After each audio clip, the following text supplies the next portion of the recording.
Assalamualaikum warahmatullahi wabarakatuh. Alhamdulillahirabbil alamin. Allahumma sholli ala Muhammad wa ala ali Muhammad.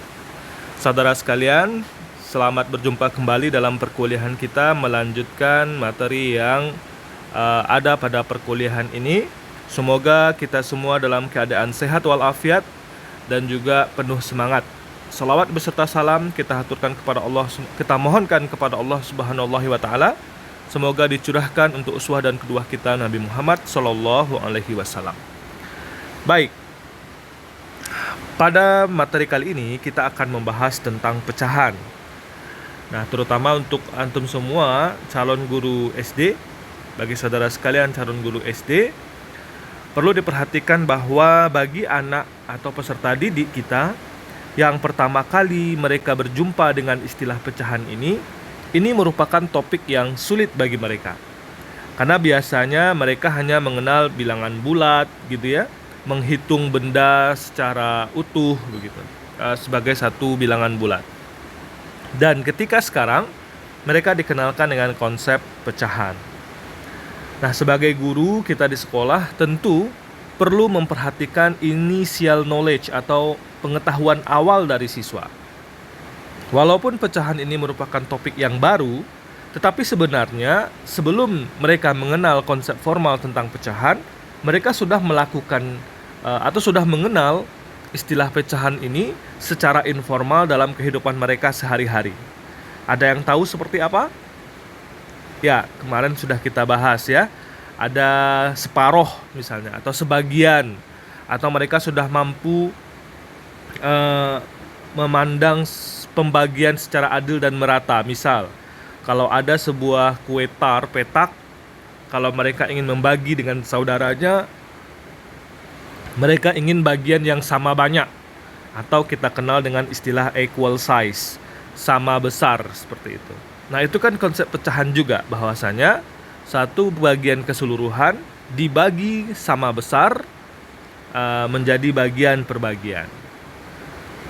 Nah, ini deskripsi singkat untuk pembelajaran kita mengenai topik pecahan ini. Secara keseluruhan, pada bab ini akan bertujuan agar mahasiswa dapat memahami konsep pecahan.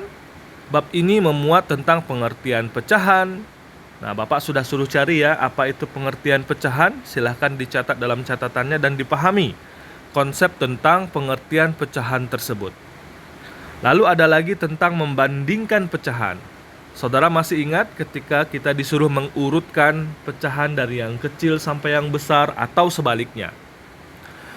Lalu menyederhanakan pecahan, mengubah pecahan, dan ini juga operasi hitung pecahan. Ada berapa saja jenis operasinya? Ya, ada bermacam-macam ya, mulai dari penjumlahan, pengurangan, perkalian, pembagian, begitu.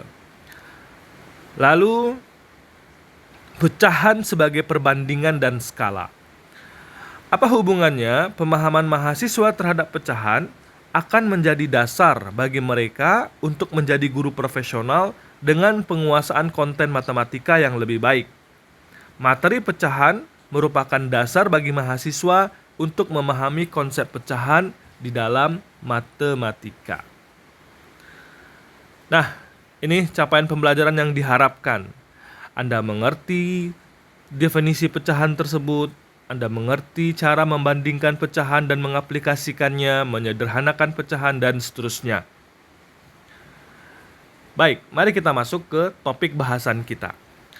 Nah, untuk diketahui, Bapak memang mengambil materi dengan yang ada di buku Bilangan, Aljabar, dan Aplikasi dalam Pembelajaran Sekolah Dasar. Penulisnya adalah Bapak Zetra Hainul Putra PhD. Jadi Bapak ambil sumbernya dari sana, Bapak screenshot gitu ya. Apa itu pecahan? Ada kalanya bilangan bulat tidak sepenuhnya menggambarkan situasi matematika.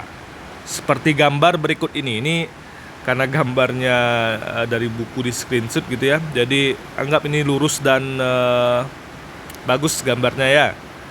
Berapakah ukuran daerah yang diarsir pada batang di atas? Untuk menjawab pertanyaan tersebut, maka digunakanlah bentuk pecahan. Ya, kalau yang diarsir ini, kalau ini adalah satu kesatuan, maka yang diarsir ini berapa bagian, begitu. Pecahan digunakan sebagai angka untuk menunjukkan jumlah bagian dari keseluruhan. Ini nyambung ya. Pecahan digunakan sebagai angka untuk menunjukkan jumlah bagian dari keseluruhan. Pecahan ditulis dengan lambang A per B. Ya, A per B. Dan B-nya itu tidak boleh sama dengan 0. Kenapa B tidak boleh sama dengan 0? Karena kalau B-nya 0, maka ini menjadi tidak terdefinisi, gitu ya, pembagian dengan 0. Nah, ada yang perlu saudara ingat, istilah pembilang dan penyebut. A ini adalah pembilang dan B ini adalah penyebut. Kalau begitu, perhatikan batang ini. Kira-kira berapakah ukuran daerah yang diarsir ini? Berapa ukuran daerah yang diarsir? Ada yang tahu? Ya, betul. 2 per 5. Jadi ini ukurannya adalah 2 per 5. 2 bagian dari 5 bagian sama besar keseluruhan. Itu ya. Jadi ukurannya adalah 2 per 5. Yang diarsir adalah 2 bagian. Bagian keseluruhannya adalah 5 bagian. Maka ukuran daerah yang diarsir adalah 2 per 5. Cukup jelas? Jelas ya. Nah, sekarang dalam pecahan terdapat pecahan yang nilainya sama. Dan itu disebut sebagai pecahan senilai. Lambangnya berbeda tetapi nilainya sama. Nah, mari kita lihat. Ini coba lihat.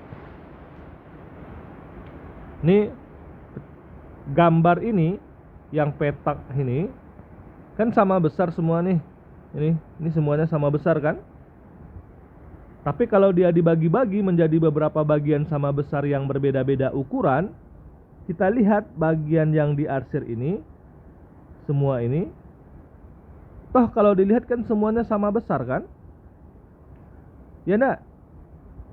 Ini yang diarsir ini sama besar dengan yang diarsir ini kan, keseluruhan. Sama besar dengan ini, sama besar dengan ini. Tapi ternyata lambang pecahannya berbeda. Ini berapa? Ya betul, 1 per 2. Karena dia 1 diarsir dari 2 bagian. Kalau ini berapa? 3 per 6.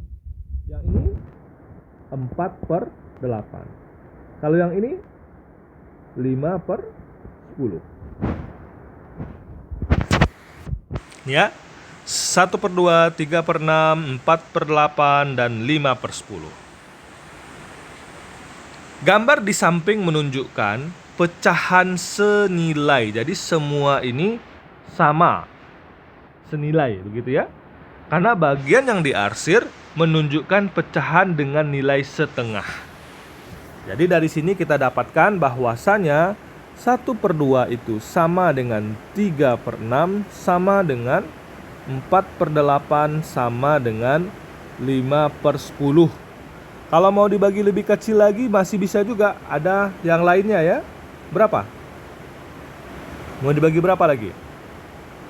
Nah, bisa ya, misal kalau kita mau bagi jadi 6 bagian, ini berarti 6 per 12 dan seterusnya. Jadi semua ini nilainya sama. Berapa nilainya? Yang paling sederhana adalah setengah.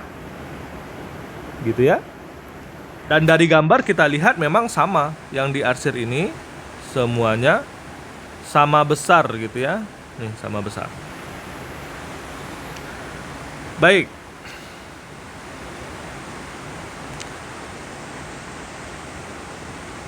Nah, sekarang kita diminta untuk membandingkan pecahan. Membandingkan pecahan.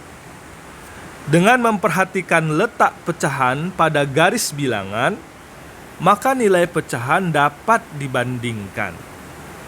Jika dijumpai dua pecahan yang tidak sama, maka langkah-langkah untuk membandingkannya adalah sebagai berikut. Ini dia. Pertama, ubahlah kedua pecahan itu ke bentuk pecahan sejenis. Apa itu pecahan sejenis? Ayo, apa itu pecahan sejenis? Nah, cari tahu ya. Silahkan buka buku atau googling apa itu pecahan sejenis. Langkah pertama kita, ubahlah kedua pecahan itu ke bentuk pecahan yang sejenis. Yang kedua, menyamakan penyebutnya terlebih dahulu. Jadi penyebutnya perlu kita samakan. Bagaimana caranya?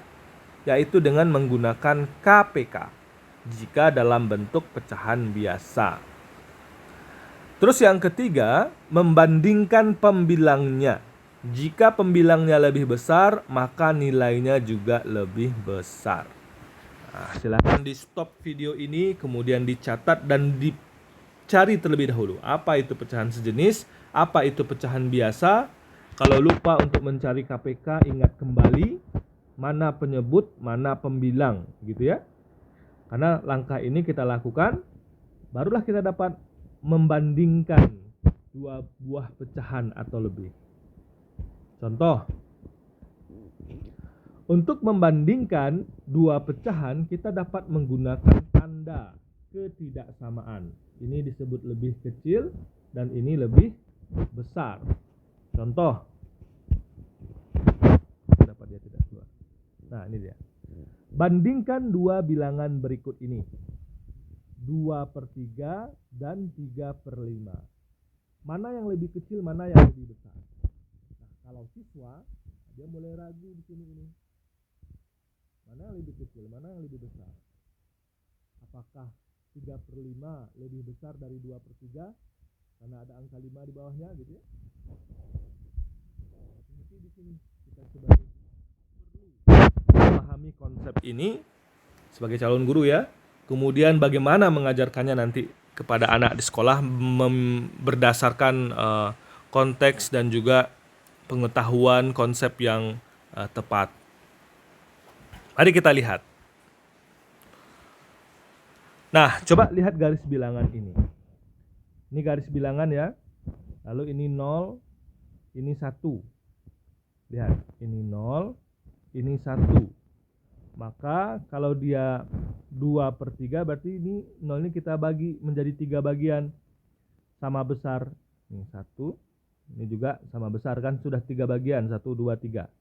Maka dari 0 kita bergerak 1/3, 2/3, 3/3. 3/3 itu sama dengan 1. Nah, untuk 3/5 juga demikian. Ini 0, ini 1. Harus sama besar ya. 0 dan 1 ini jaraknya kan sama. Bedanya yang pertama kita bagi 3, yang kedua ini kita bagi 5, sama besar. 1, 2, 3, 4, 5. Maka ini 1/5, 2/5, 3/5, 4/5, 5/5. 5/5 sama dengan 1. Nah, kita lihat posisinya. 2/3 di sini, 3/5 di sini. Sehingga mana yang lebih besar? Ternyata dapat kita lihat bahwa 2/3 lebih besar daripada 3/5. Nah, salah nih ya. Tunggu sebentar. Nah, salah nih ya. Bisa kita lihat di sini. Harusnya mana? Harusnya ini kebalik ya. Harusnya 2/3 lebih besar dari 3/5. Ini kan? 2/3 lebih besar dari 3/5. Mana yang lebih besar itu Pak nih? Ini jaraknya sampai ke sini. Yang ini cuma sampai sini. Ya. Nah, tentu lebih besar 2/3 dari 3/5. Itu kita lihat secara garis bilangan. Nah, sekarang bagaimana dengan ini? Ini pecahannya pecahan apa namanya? Pecahan desimal, betul ya. Nah, yang perlu kita perhatikan, samakan dulu penyebutnya. Jadi yang pertama, kalau pecahan desimal kita jadikan dulu pecahan biasa. Langkah pertama kan, menyamakan jenis pecahannya. Jadi 0,58 ini sama dengan 58 per 100 karena dua angka di belakang koma. 5/8 dibagi 100. Lalu ada 9 per 10. Nih. Nah, 58 per 100. Lalu ada 9 per 10. Maka yang 9 per 10 ini perlu kita samakan dulu penyebutnya dengan ini. Dijadikan dia per 100. Sehingga hasilnya adalah 90 per 100. Kalau kita bandingkan 58 per 100 dengan 90 per 100, mana yang lebih besar? Ya, lebih besar 90 ya. 58, 90 tentu lebih besar 90. Maka dapat kita simpulkan bahwa 0,58 tersebut lebih kecil dari 9 per 10. Nah, dapat dipahami? Jadi langkah pertama kita samakan jenisnya dulu.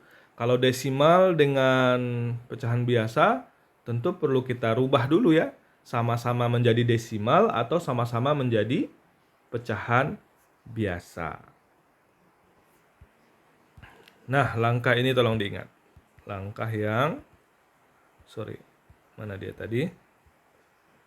Nih, ubahlah kedua pecahan itu ke bentuk pecahan sejenis, samakan penyebutnya dengan cara mencari KPK, lalu membandingkan pembilangnya. Jika pembilangnya lebih besar, maka nilainya juga lebih besar. Oke. Itu topik berkaitan dengan membandingkan pecahan. Nah, nanti pada pelaksanaannya kita tidak hanya diminta untuk membandingkan dua pecahan saja. Kita bisa diminta untuk membandingkan beberapa pecahan dan mencari mana yang lebih kecil, mana yang lebih besar dan mengurutkannya. Tentu kita perlu mengaplikasikan langkah-langkah tadi untuk ke beberapa pecahan tersebut. Nah, sekarang kita lanjut ke topik berikutnya. Anda kalau menonton video ini, jangan ditonton dari awal sampai habis seperti menonton drama atau menonton film ya. Ditonton bagian per bagian, di stop, dicatat, kemudian dicari latihannya misalnya. Kemudian juga kalau ada istilah-istilah yang belum dipahami, coba googling di internet ataupun di bukunya. Nah, baru dilanjutkan videonya. Oke? Nah, sekarang menyederhanakan pecahan. Lihat, ini gambarnya sama besar ya. Ini sama besar. Ini 1/2, betul?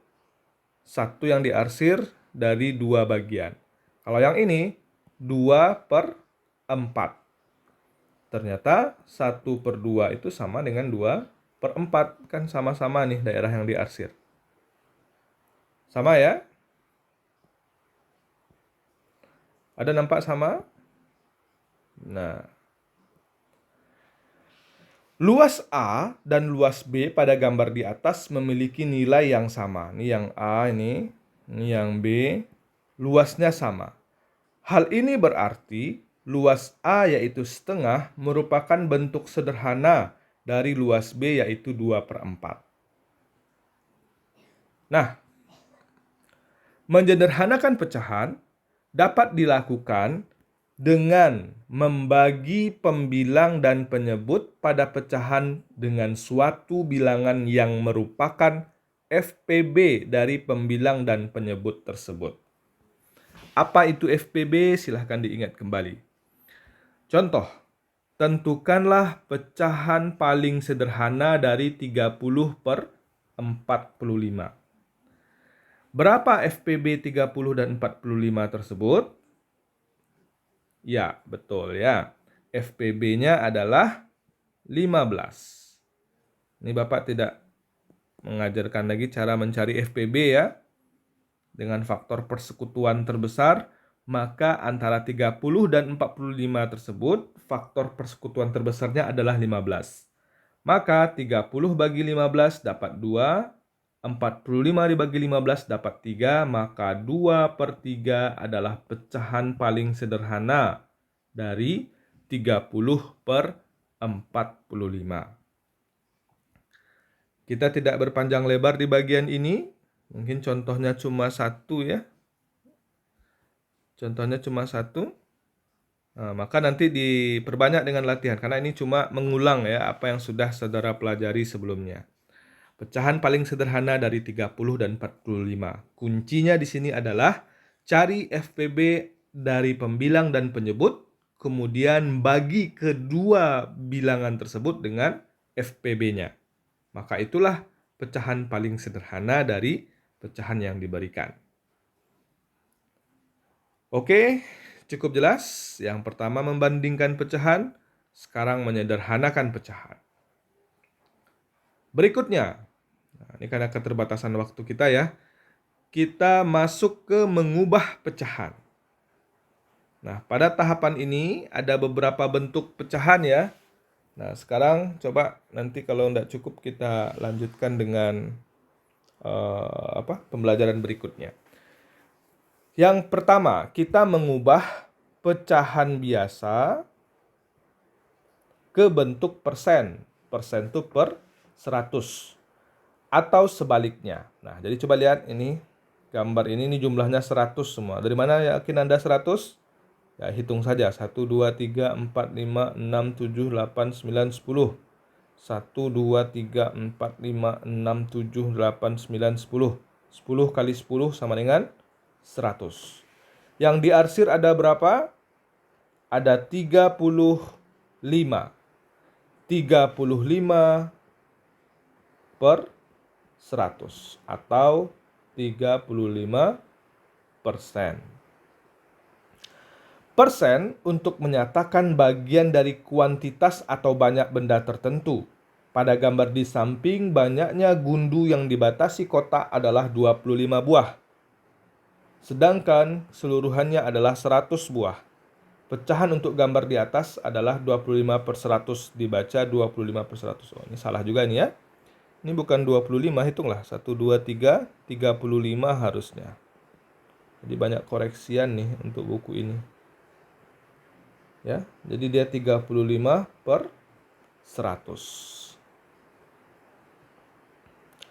Langkah-langkah untuk mengubah pecahan ke bentuk persen. Pertama, ubahlah pecahan ke bentuk pecahan yang berpenyebut 100. Karena persen itu adalah per 100, maka pecahan apapun kita jadikan dia per 100. Pecahan tersebut diubah ke bentuk persen. Nah, kalau kebalikannya bagaimana? Ubahlah bentuk persen ke pecahan berpenyebut 100. Lalu, sederhanakanlah pecahan tersebut. Nah, begitu ya. Contoh, kalau ada 9/10. Nih, kita ingin menjadikannya bentuk persen. Berapa persenkah 9/10 itu?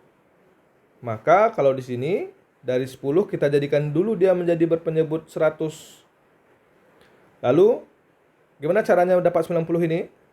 100 dibagi 10 sama dengan 10 dikali 9 dapat 90. Nah, ini salah nih. Jadinya adalah 90%. Jadi Anda kalau ada yang pegang buku yang sama dari sumber ini, karena di perpustakaan kita ini yang dipakai, maka ini yang Bapak jadikan sumber utama pembelajaran. Ini harus banyak kita perhatikan ya, tidak diterima mentah-mentah apa yang ditulis di buku tersebut. Contohnya ini. Coba lihat ya.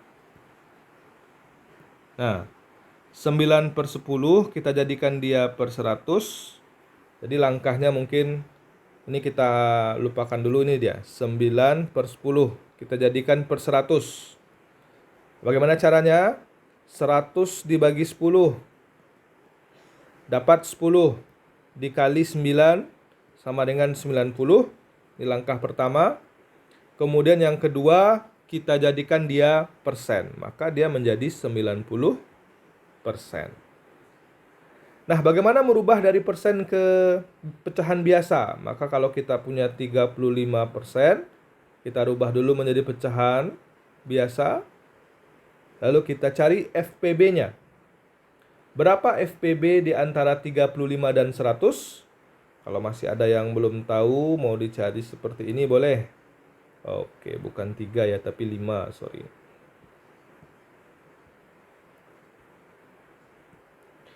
5. Oke, sebentar.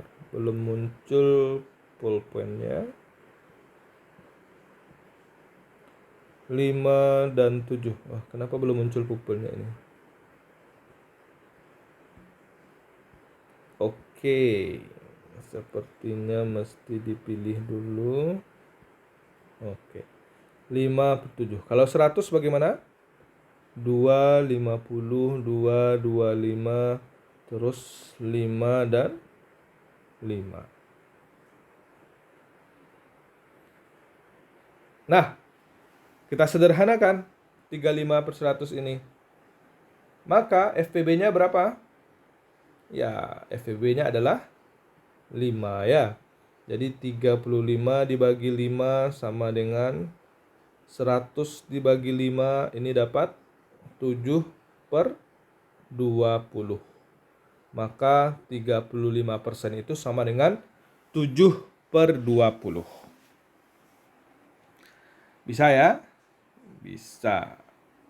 Oke. Terus yang kedua, kalau tadi ke bentuk persen, sekarang ke bentuk desimal atau sebaliknya. Langkah-langkah mengubah pecahan ke bentuk desimal. Pertama, desimal itu kan pecahan berkoma.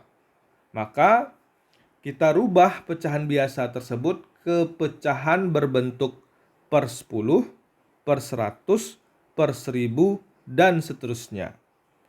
Pecahan yang diperoleh kemudian diubah ke bentuk desimal. Contoh, kalau ada diminta 6, maaf ya.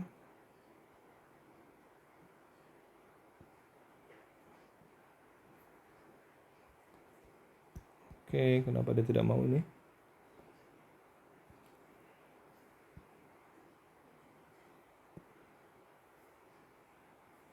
Oke, kita kembali ke sini. Mengubah pecahan biasa ke bentuk desimal. Nah, yang pertama, coba lihat ini. Kita jadikan kalau ditanya 63 per 125, carilah pecahan desimalnya. Maka kita rubah dulu ini ke pecahan yang berbentuk per 10, per 100, per 1000. Coba lihat, kalau penyebutnya 125, apakah mungkin kita rubah menjadi per 10? Mungkin saja, tapi nanti dia berkoma nanti ya. Nah, per berapa? Per 100? Ini udah lewat dari 100. Maka kita yang memungkinkan adalah per 1000. Nah, kalau begitu, berapa ini per 1000-nya? Berarti 1000 dibagi 125 sama dengan 8. Lalu 8 dikali 63, dapatlah dia 504. Apakah betul 504 nih? Coba kita lihat.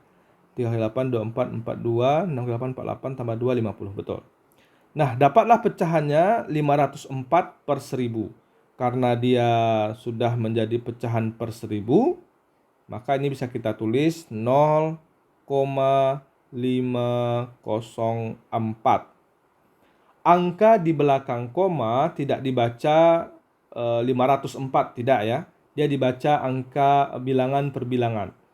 0,504 atau 0,504, bukan 0,504. Salah.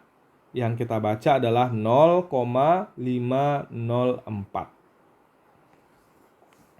Selain dengan cara ini, kita juga bisa menggunakan pembagian biasa. Ini contohnya. Misalnya kita ingin mengubah pecahan 5 per 7.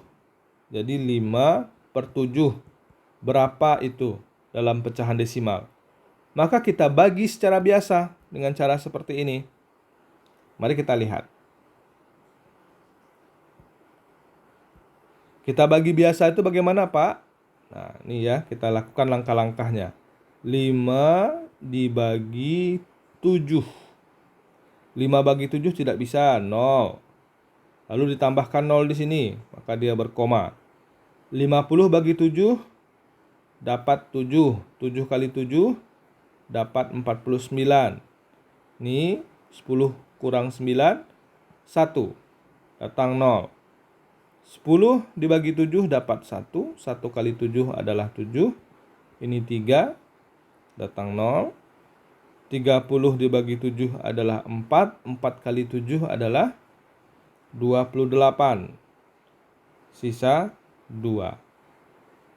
Ini kalau kita teruskan, ini ya, ini tanda titik-titik ini berarti diteruskan, maka dia akan masih bisa dibagi terus.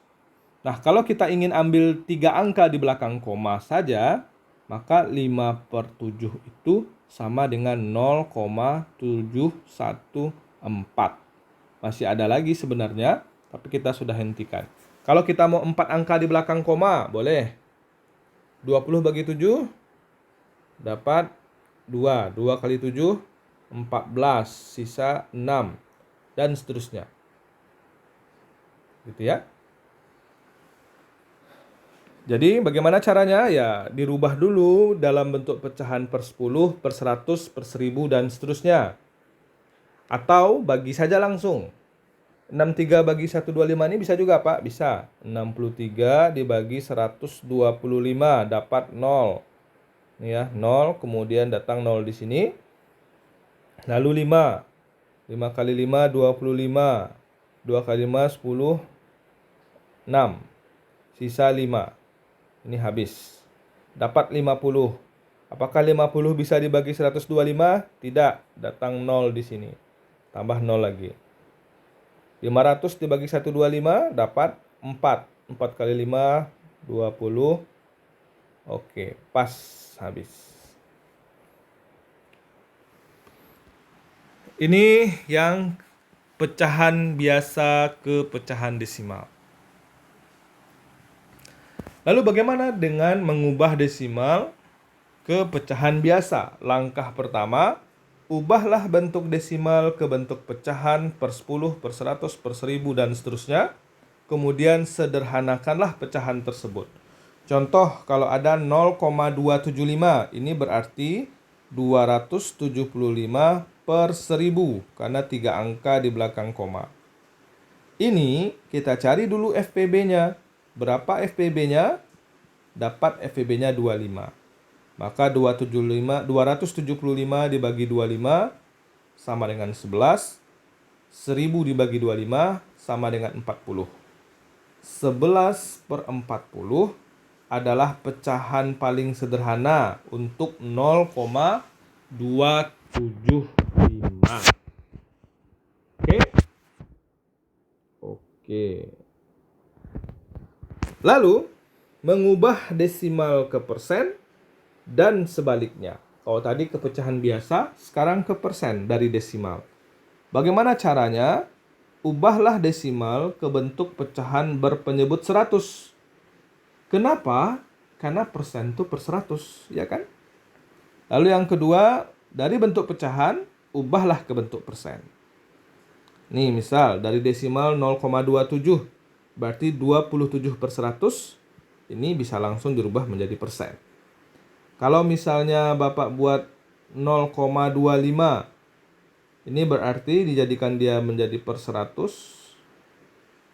25 per 100 berarti 25%. Kalau ada 0,7, ini berarti 7 per 10. Dijadikan per 100. 100 bagi 10 dapat 10 kali 7. Dapat 70. Sama dengan 70%. Dan seterusnya. Nah, kalau merubah bentuk desimal dari persen ke desimal bagaimana? Nah, itu juga mudah. Ubahlah persen ke bentuk pecahan berpenyebut 100. Lalu pecahan ini diubah ke bentuk desimal. Nih ya, ada 2 langkah juga. Contoh, kalau 75%, berarti 75 per 100 sama dengan 0,75. Kalau 2 angka di belakang koma itu berarti per 100. Kalau 3 angka di belakang koma berarti per 1000 dan seterusnya. Baik, saudara sekalian, itu dulu pembelajaran kita untuk kali ini. Karena kalau online ini nggak bisa lama-lama ya, nanti pusing pula kepala kita. Maka pahami dulu materinya sampai di sini dan kerjakan tugasnya di e-learning kita. Kita pakai Google Classroom ya, untuk kelas yang bersama Bapak di Google Classroom. Sedangkan untuk kelas yang di e-learning nanti silahkan menyesuaikan. Itu saja, mohon maaf. Sekali lagi di buku kita yang ada di perpustakaan kita tersebut yang mungkin banyak Anda pegang, itu tidak semuanya diterima betul begitu saja, ada yang perlu dikoreksi ya, beberapa sudah Bapak koreksi tadi. Terima kasih, mohon maaf. Assalamualaikum warahmatullahi wabarakatuh.